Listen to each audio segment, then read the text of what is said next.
Hello. അപ്പോൾ നമുക്ക് tissue paper വെച്ച് ഏറ്റവും സിമ്പിളായിട്ട് കുറച്ച് റോസ് ഫ്ലവേഴ്സ് ഉണ്ടാക്കിയാലോ? അതിന് വേണ്ടിയിട്ട് ഈ കാണുന്ന രീതിയിൽ ടിഷ്യൂ പേപ്പർ ഒന്ന് ഫോൾഡ് ചെയ്തിട്ട് നമുക്ക് ഇതേപോലെ ഒന്ന് കട്ട് ചെയ്തെടുക്കാം. ഇങ്ങനെ കട്ട് ചെയ്തെടുത്ത പീസസ് വീണ്ടും നമുക്ക് ഇതേപോലെ റൗണ്ട് ഷേപ്പിൽ ഒന്ന് കട്ട് ചെയ്തെടുക്കണം. അപ്പോൾ നമുക്ക് ഇതേപോലെ കിട്ടും.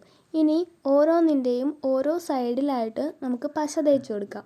അങ്ങനെ പശ തേച്ച് കൊടുത്ത പാർട്ടിൽ ഓരോന്നായിട്ട് ഒട്ടിച്ചൊട്ടിച്ച് നമ്മളങ്ങനെ കുറച്ചധികം ഈ ഒരു രീതിയിൽ ഒന്ന് ഒട്ടിച്ചെടുക്കണം. അപ്പം ഞാൻ ഇത്രയും ഒട്ടിച്ചെടുത്തിട്ടുണ്ട്.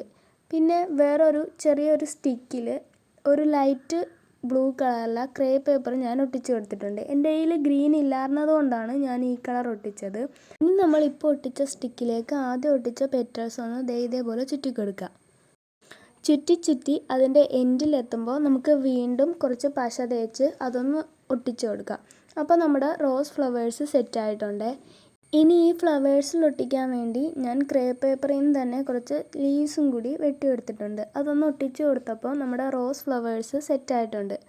അപ്പോൾ ഭയങ്കര സിമ്പിളായിട്ടാണ് ഇത് ഉണ്ടാക്കിയെടുത്തത്.